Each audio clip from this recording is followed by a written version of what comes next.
अस्सलामु अलैकुम मुअज़्ज़ज़ ख़वातीन व हज़रात, इस तरह की प्यारी प्यारी वीडियो देखने के लिए हमारे चैनल को सब्सक्राइब करें और बेल के आइकॉन को दबाएं ताकि आपको हमारी वीडियो सबसे पहले मिलती रहे। अस्सलामु अलैकुम दोस्तों, पेशे खिदमत है जिंदा सदियाँ एपिसोड नंबर 35। मंदिर की इस भयानक इमारत को देखकर मेरे दिल पर वहशत तारी हो रही थी, लेकिन बस तकदीर पर गुजारा कर रहा था, जो भी तकदीर में लिखा हो। शाम हो गई और साधु हमें तिलक अशोरी से मिलाने ले चला। मंदिर के एक गोशे में नीचे जाने के लिए सीढ़ियां बनी हुई थी। साधु ने कहा कि मेरे पीछे पीछे चले आओ। ये कहकर वो तहखाने में उतर गया। मैं और करोती उसके पीछे चल रहे थे। सीढ़ियाँ थी कि शैतान की आनत ये कम ही नहीं हो रही थी। ऊपर से घूर अंधेरा। ना जाने कितनी देर हम सीढ़ियाँ उतरते रहे, तब कहीं जाकर रोशनी नजर आई। ये मशअलों की रोशनी थी जो तय खाने की दीवारों में लगी हुई थी। आखिरी सीढ़ी अबूर करके हम तय खाने में पहुँच गए। यहाँ मशअलों से काफ़ी रोशनी हो गई थी और उस रोशनी में तय खाने के बीचों बीच एक और साधु एक मर्गशाला पर आसन जमाए बैठा था। जय दुर्गा माई की। हमारे साथ आने वाले साधु ने दूसरे साधु को दंडोत किया। मर्गशाला पर बैठे साधु ने निगाहें उठाकर हमें देखा, फिर भारी आवाज़ में बोला, इस मुसले को भी साथ ले आई करोती। मेरे पूरे बदन में सर्द लहरें दौड़ गई। मुसले यानी मुसलमान। तिलक अशोरी को कैसे पता चला कि मैं मुसलमान हूँ? दूसरी तरफ करोती भी दंग रह गई, क्योंकि उसे तो साधु ने उसका नाम भी लेकर पुकारा था। दूसरे लम्हे वो पहले घुटनों के बल बैठी, फिर सजदे में चली गई। अम्बू चौन, तिलक अशोरी ने पुकारा। जी महाराज, ये लौंडा मुसलमान है। मुझे नहीं मालूम था महाराज। हमें मालूम है, भूल हो गई महामुखी। कोई बात नहीं, हमारे दवार सब के लिए जगह है। बैठ जा लड़के, तिलक अशोरी ने कहा। मेरे पैरों की जान निकल रही थी, इसलिए मैं जल्दी से बैठ गया। करोती अब तक सजदे में पड़ी थी। तब तिलक अशोरी ने कहा, उठ जा करोती। तब करोती उठकर बैठ गई। देखा जीवन मरण का खेल करोती। इन दोनों का चोली दामन का साथ है। चोली ना हो तो दामन बेकार, और दामन ना हो तो चोली। जी महाराज, तू अमृत जल पी कर अमर तो हो गई, पर अब जीवन के नाकोर में जलती रह। तिलक अशोरी ने कहा। मैं हैरत से पागल हुआ जा रहा था। ये साधु तो करोती की पूरी कहानी सुना रहा था। मुझसे ज़्यादा करोती हैरान थी और दीवानी हुई जा रही थी। मैं क्या करूं महाराज? करोती ने पुकारा। अपने किए का फल भोग, और क्या करेगी? मेरे साथ और जो कुछ हुआ है उसके लिए क्या करूं ग्रंथी? अपाय है उसका। मैं वारू जाऊं महाराज, मेरी सहायता करें। करोती बोली। आप मुझे जो बताएंगे करूंगी, वचन देती है। जी महाराज। फिर तुझे इस मुसले का खून पीना पड़ेगा, तिलक अशोरी ने कहा, और हम दोनों धक से रह गए। कुछ मिनट खामोश रहने के बाद साधु ने कहा, बोल, करेगी ऐसा? नहीं महाराज, करोती ने सर्द लहजे में कहा, और मेरे दिल पर एक अजीब सा एहसास हुआ। करोती ने जवाब देने में एक लम्हा ताहीर नहीं की थी। फिर हमेशा इसी में रहेगी। ठीक है महाराज, इसी में रह लूँगी। बहुत प्रेम करती है इसे। हाँ, वो मजबूत लहजे में बोली, और साधु खामोश रहा। कुछ देर के बाद वो फिर बोला, अपाय ये नहीं है बल्कि कुछ और है। उसके इन अल्फाज पर करोती चौंक पड़ी। हमने बस तेरा इम्तहान लिया था कि तू इस मुसले से कितना प्रेम करती है।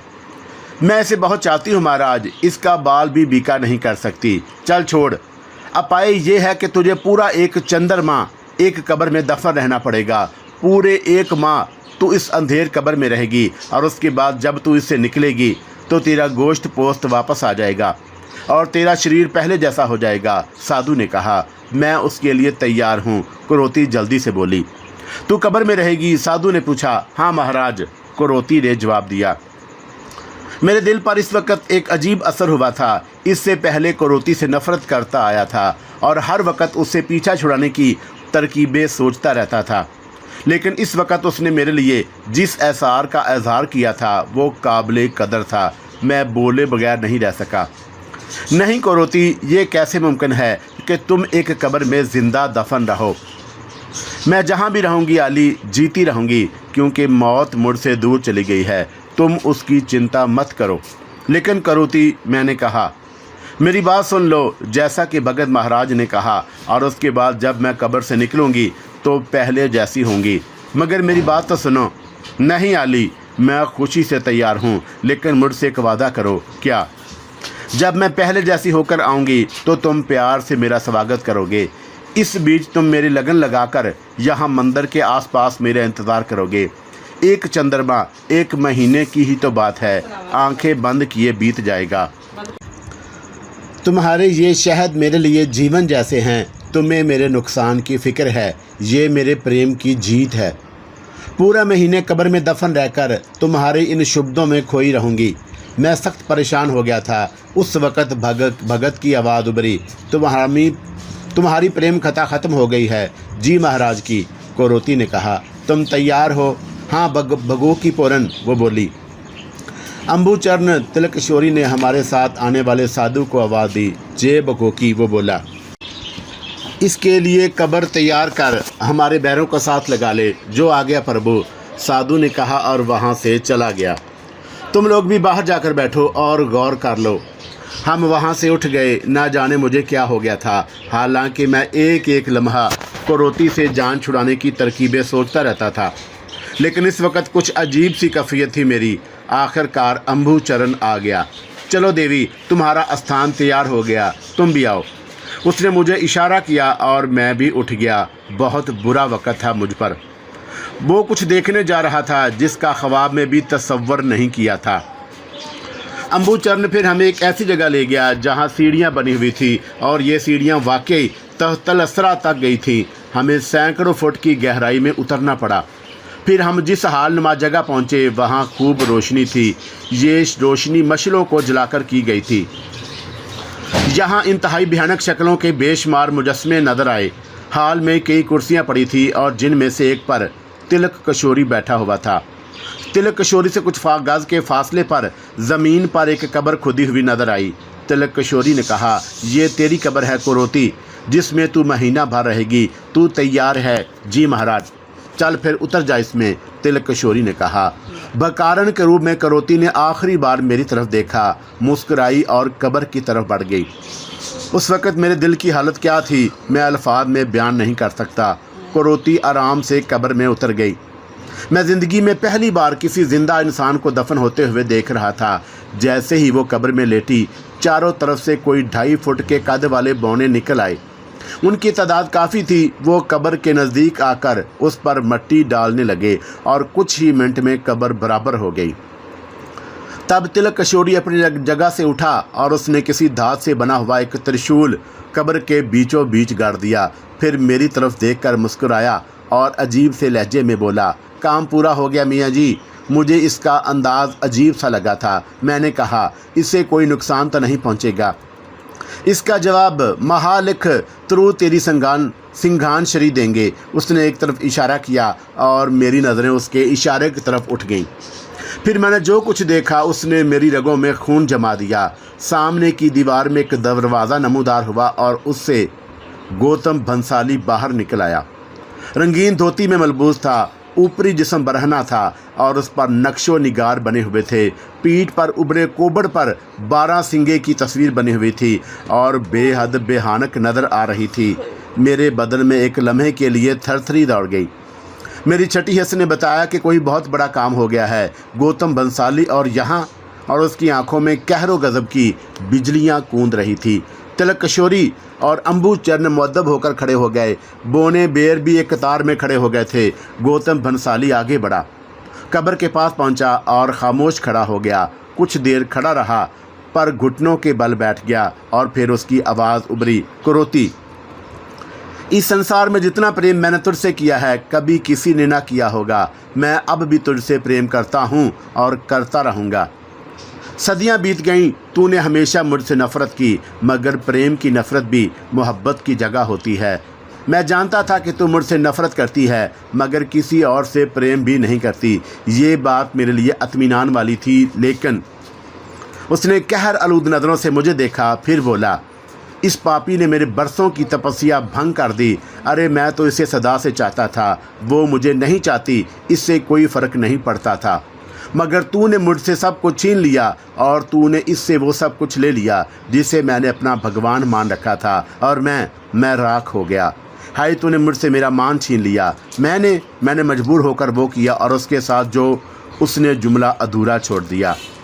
मेरी तो आवाज़ ही बंद हो गई थी, होशो हवास साथ छोड़ गए थे। वो फिर बोला, मैंने इसका शरीर भस्म कर दिया। इस पापन ने मेरी अमानत किसी और को दे दी थी, मैंने इसे खाक में मिला दिया। जब मैंने इसके सर से टूटकर गिरे हुए एक एक बाल को भी धरती से उठाकर कलेजे से लगा रखा था, मैंने इसे मिटा दिया। वो फूट फूट कर रोने लगा। बहुत देर तक रोता रहा, और फिर उसने गहरी सुर्ख नज़रों से मुझे देखा और बोला, इसका कारण तू है, सिर्फ तू। और मैं तुझे मारूंगा नहीं पापी हत्यारे, वो सज़ा दूंगा तुझे। के वो हंस पड़ा। मैं जानता था कि वह पागल हो रहा है। बहुत बड़ा जाल फैलाया गया मेरे और करोती के गिर्द, और करोती इस जाल में फंस गई थी। वो हंसता रहा, फिर बोला, वो जो कहते हैं कि 100 सुनार की एक लोहार की, मैंने जीवन भर उसके वार सिर्फ बचाए, पर उस पर कोई वार नहीं किया, मगर वो मेरे पहले वार में चित हो गई। हाय, मगर सुन बताऊं मैंने क्या किया। वो रुका और बोला, बड़ा काम किया है मैंने, बड़ा काम किया। मैं खामोश नज़रों से उसे देख रहा था। अब उसने अपनी हालत संभाल ली थी। वो मुस्कुराने लगा, फिर बोला, हर तरकीब नाकाम हो गई थी। पता नहीं तूने उसके मन में क्या फूंक दिया था। मैंने उसका शरीर राख कर दिया, क्योंकि मुझे उसका शरीर नहीं, आत्मा प्यारी है। जब कुछ बाकी ना रहा तो मैंने ये किया कि उसके सामने किसी भी रूप में आता वह मुझे पहचान लेती, क्योंकि हमारी सदियों की शनासाई थी। इसलिए मैंने इन दोनों का तैयार किया, यानी तिलक किशोरी और अम्बू, और तुम पर जाल डाला, और तुम दोनों यहाँ आ गए। आओ, मैं उसे कोई नुकसान न पहुँचाता, सिर्फ तेरा क्रियाकर्म कर देता, मगर इसने अपने ज्ञान से तुझे मेरे हाथों से महफूज कर दिया। मैं तुझे कोई नुकसान नहीं पहुँचा सकता था, ये मेरी सबसे बड़ी मजबूरी थी। लेकिन मेरा भी एक ज्ञान है। मैंने उसे कब्र में दफन कर दिया है। वो वहाँ से नहीं निकल सकती जब तक मैं उसे ना निकालूं। उसे वहाँ कोई नुकसान भी नहीं पहुँचेगा, बल्कि उसके शरीर को कीड़े मकोड़े ठीक कर देंगे। वो उसके पिंजर में अपना घर बना लेंगे और उसका शरीर भर जाएगा, और जब वो उस कब्र से निकलेगी तो पहले जैसी होगी। लेकिन तू, उसने एक हज़ियानी कहकर लगाया, तू उस समय तक मर चुका होगा। फिर देखूंगा कि वो कैसे चाहती है तुझे। मेरे मन का बोझ हल्का हो जाएगा।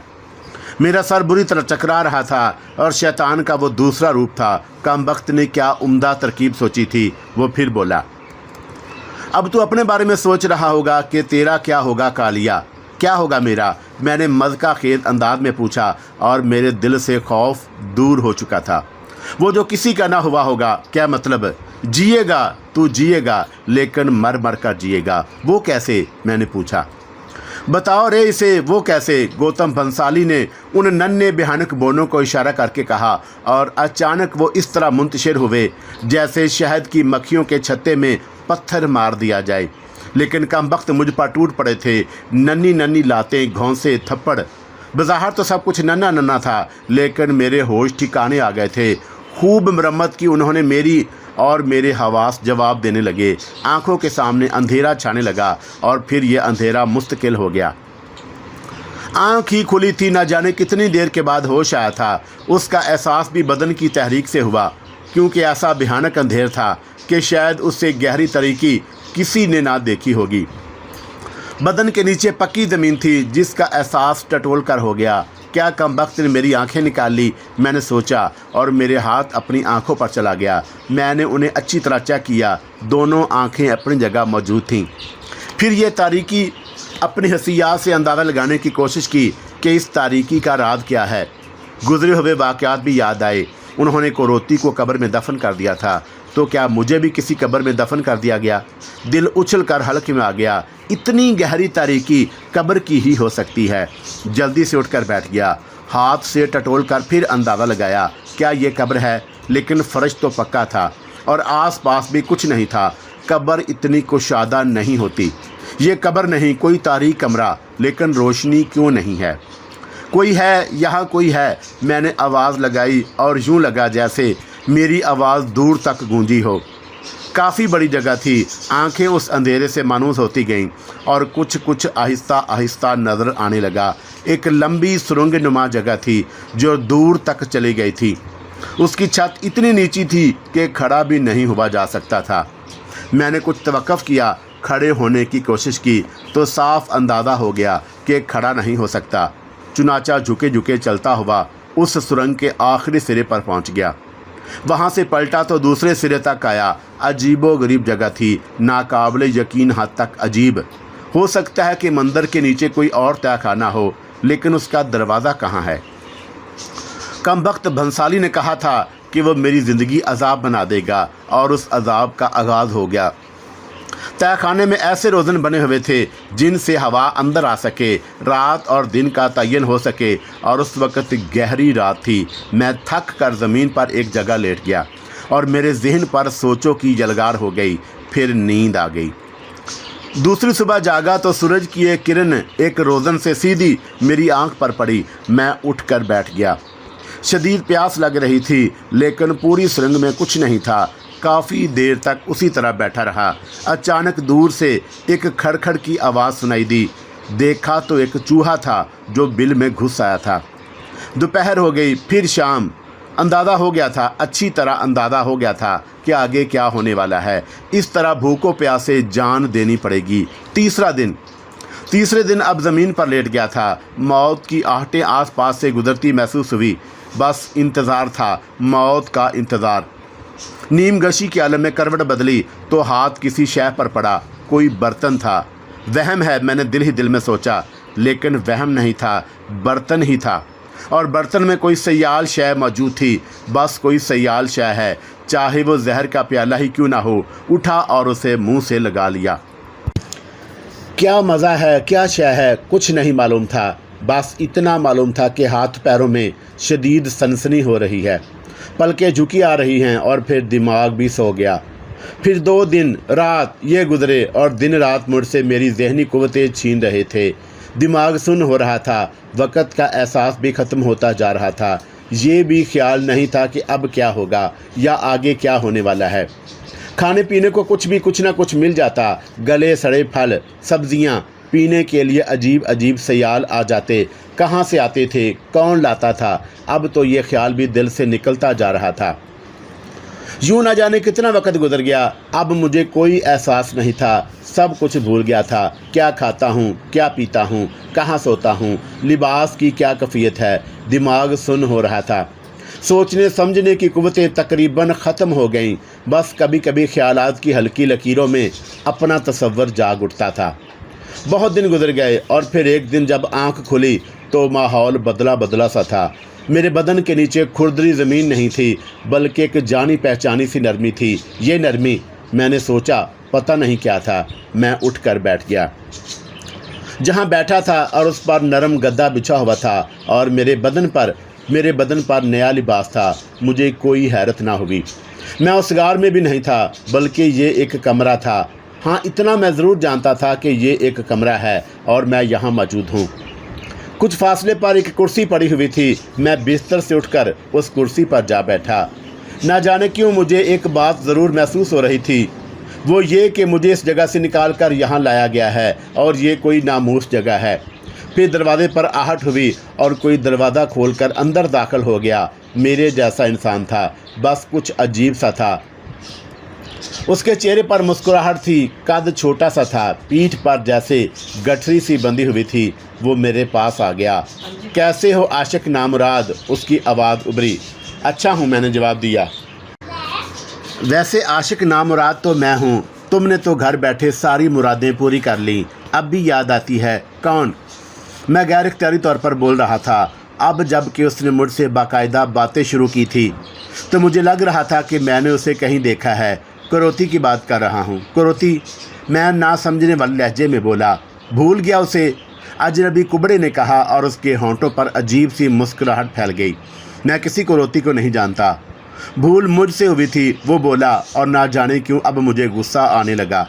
ये मनहूस शक्ल का कुबड़ा बकवास किए जा रहा है और उसकी बकवास का एक लफ्ज़ भी मेरी समझ में नहीं आ रहा। मेरा सर भी चकरा रहा था और शायद मुझे भूख लगी थी। मैं भूखा हूँ, मैंने कहा।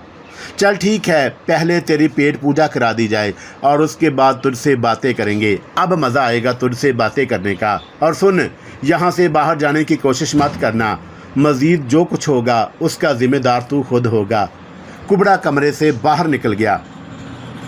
मेरे सोचने समझने की कुव्वतें मेरा साथ नहीं दे रही थी, लेकिन मैं सोचना चाहता था मैं कौन हूँ, क्या हूँ।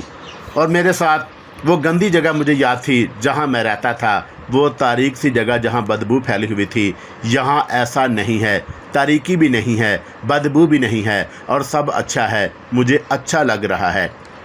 क्या मैं उस जगह को पहले से जानता हूँ? क्या मैं पहले भी किसी ऐसी जगह रहता था? मगर कहाँ? और ये बदशक्ल इंसान, उससे बिला वजह नफ़रत महसूस होती है। ये कौन है? और ये एक नाम ले रहा था, वो कौन है? क्या नाम है? हाँ, कुरोती, कहीं ये नाम सुना है। सारी बातें अपनी जगह, कोई अहम बात याद नहीं आ रही थी, लेकिन एक एहसास ज़रूर था, कुछ ज़रूर था जो मेरे दिमाग में खो गया है। 2 आदमी अंदर दाखिल हुए और मेरे लिए खाना लाए थे। आहा, क्या उम्दा खाना है, कैसी अच्छी खुशबू उठ रही है।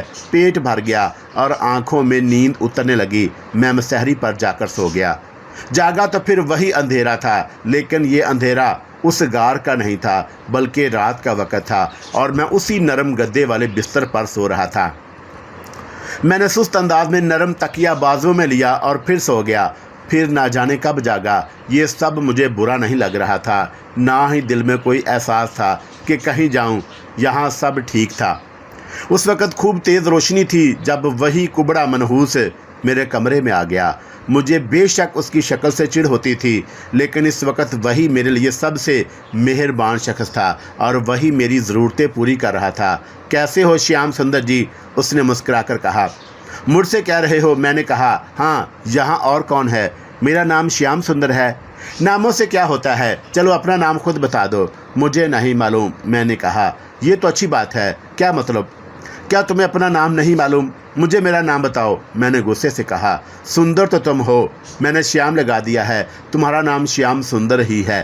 ये कौन सी जगह है? मैंने पूछा और वो चौंक कर मुझे देखने लगा, फिर गर्दन हिलाकर बोला, इसका मतलब है कि तुम सोच सकते हो। और क्या क्या सोच सकते हो? तुम्हें कुरोती याद है? नहीं, ये नाम तो पहले भी ले चुके हो। हाय, ऐसा पहले हो जाता। वो अप्सरा है, संसार का सारा हुस्न उसके अंदर रहता है। वो रुका और फिर बोला, रहता था। उसके लहजे में दर्द था। तुम्हारी बातें मेरी समझ में नहीं आईं। समझाता हूँ, समझाने ही आया हूँ। वो अप्सरा थी। राजा अंदर के सभा में भी उससे सुंदर अप्सरा नहीं होगी कोई। मैं उससे प्रेम करता था, भगवान थी वो मेरी, मगर उसे अपनी सुंदरता पर बहुत गुमांड था और मैं बदसूरत था। फिर उसे अमृत जल मिल गया और वो उसे पीकर अमर हो गई, मगर मुझसे भूल हो गई, बहुत बड़ी भूल। वो खामोश होकर सोच में डूब गया। मुझे ये कहानी अच्छी लगी और मैं कुछ देर उसके बोलने का इंतज़ार करता रहा। फिर मैंने कहा, आगे कहो। हाँ, मुझसे भूल हो गई। कैसे भूल? बचा खचा अमृत जल मैंने पी लिया। अमृत जल क्या होता है? मैंने पूछा। संसार की सबसे बड़ी चीज़। भगवान ने जीवन मरण रखा। जीवन इसलिए दिया कि मनुष्य भगवान के बनाए हुए संसार से मज़े ले और उसमें रहकर जीवन के सुख उठाए और फिर दूसरों के लिए रास्ता छोड़ दे। भगवान के संसार को छोड़कर नरक या स्वर्ग में चला जाए। मगर कुछ जीवन के लोभी, जिंदगी के लालची संसार की जान नहीं छोड़ना चाहते। वो मौत से डरते हैं और जीवन से चिमटे रहना चाहते हैं। मगर ये भगवान के असूलों से, उसके विचारों से मुंह फेरने वाली बात है। और उसने तराजू खड़ी कर दी। सच बोलो, पूरा तोलो, और उसके विचारों से मुंह फेरोगे तो मुंह की खाओगे। जीवन तो दिया गया ही मरने के लिए है। भगवान ने अमृत जल भी बता दिया कि पियोगे तो तुम्हें मौत नहीं आएगी, परंतु लंबा जीवन संसार की सबसे बुरी चीज़ है। हाय, कोई मौत के मज़े को जाने। उसकी आंखें नशीली हो गईं, जैसे वह मौत की शराब पी रहा हो। दूसरी तरफ उसकी बातें काफ़ी हद तक मेरी समझ में आ रही थी। क्या नाम है तुम्हारा? और वो जैसे सोते से जाग गया। फिर बोला, धत तेरे की, सारे सपने तोड़ दिए। तुम सपना देख रहे थे? हाँ रे, बड़ा ही सुंदर सपना। पता है क्या देख रहा था मैं? तुम्हारे सपनों का मुझे क्या पता, मैंने कहा, और उससे बात करके मुझे मज़ा आ रहा था। मैं देख रहा था कि मेरा देहांत हो गया है। देहांत क्या? मैंने कहा, अबे मैं देख रहा था कि मैं मर गया हूँ। उसने झल्लाए हुए लहजे में कहा, तो उर्दू में मरो ना। मैं बोला, उर्दू का बच्चा। वो बड़बड़ाया, तो तुमने देखा कि तुम मर गए हो? हाँ, और मेरी आरती रखी है, मेरे क्रियाक्रम की तैयारी हो रही है। मुझ पर सिंदूर और गुलाब का अर्क छिड़का जा रहा है। लोग रो रहे हैं और मेरी आंखों से खुशी के आंसू बह रहे हैं। यानी तुम अपनी मौत पर खुशी से रो रहे हो? तो और क्या, मरने के कितने मज़े होते हैं, तू क्या जाने पापी। उसने हसरत भरे लहजे में कहा। मैंने तुम्हारा नाम पूछा था। मैंने कहा, ये हकीकत है कि मैं सब कुछ भूल गया था और मुझे उसका नाम भी याद नहीं आ रहा था। एक तवील अरसा मैंने खुद को भूले हुए गुजारा था, लेकिन बाद में जब मेरी याददाश्तें वापस आईं तो मुझे गुजरे हुए ये लम्हे भी मनो अन याद आ गए कि जो मैंने उस लम्हे में गुजारे थे। उसने तकरीबन रोते हुए कहा कि गौतम भंसाली है मेरा नाम। ओहो, टेढ़ा नाम है। मैंने कहा, सब भूल गया ससुरे, अच्छा हुआ, अब मज़े करो। मेरी महबूबा कब्ज़े में कर ली थी। मुझे जो करना पड़ा है तेरी वजह से करना पड़ा, वरना और कुछ नहीं तो और वो किसी और की तो नहीं थी। कौन? मैंने पूछा। कुरोती, कुरोती, कुरोती। मैं किसी कुरोती को नहीं जानता। मैंने बुरा सा मुँह बनाकर कहा। वो सोचता रहा, फिर बोला, तो मैं बता रहा था कि बचा खचा अमृत जल में पी गया। हाय कितना अच्छा होता। मैं उससे प्रेम तो करता, मगर उसे सदियों जीता नहीं रख सकता था। वो भी मर जाती, मैं भी मर जाता, प्रेम कहानी ख़त्म हो जाती, मगर दोनों कष्ट में आ गए। मैं उस पर जान देता था और वो मुझसे नफ़रत करती थी। वो भी सदियों का सफ़र करती रही, मैं भी उसके साथ चलता रहा। वो बहुत चालाक थी और उसने बड़े बड़े ऋषि मुनियों से ज्ञान सीखे, ज्ञान छीने और उन्हें मौत के घाट उतार दिया। मैंने भी कुछ ज्ञान सीखे, मगर उसके मुकाबले में कुछ नहीं। फिर हम तेरे हाथ लग गए और बुरा समय आ गया। मेरे हाथ? मैंने हैरत से कहा। जाने दे श्याम सुंदर, आखिर तेरा खेल तो हो गया, मगर तू पूरी कहानी सुन। वो पता नहीं कैसे तेरे प्रेम जाल में फंस गई और वो हो गया जो जीवन भर नहीं हुआ था। हाय, जो मेरा था वो तेरा हो गया। हाय, तूने मुझे मार दिया पापी। जब तक बर्दाश्त हुआ करता रहा, फिर अचानक उसका सांस बुरी मेरी तरह फूलने लगा। तुम फिर हो गए। बता रहा हूँ हत्यारे, बता रहा हूँ। मैंने तेरा रूप धारण करके उसका शरीर गला दिया और उससे उसकी सुंदरता छीन ली। जो मेरा था उस पर तेरा कब्जा हो गया था। अब ना कुछ तेरा रहा ना मेरा। वो ढांचा बन गई, मगर उसने तेरा पीछा ना छोड़ा और तू उसका।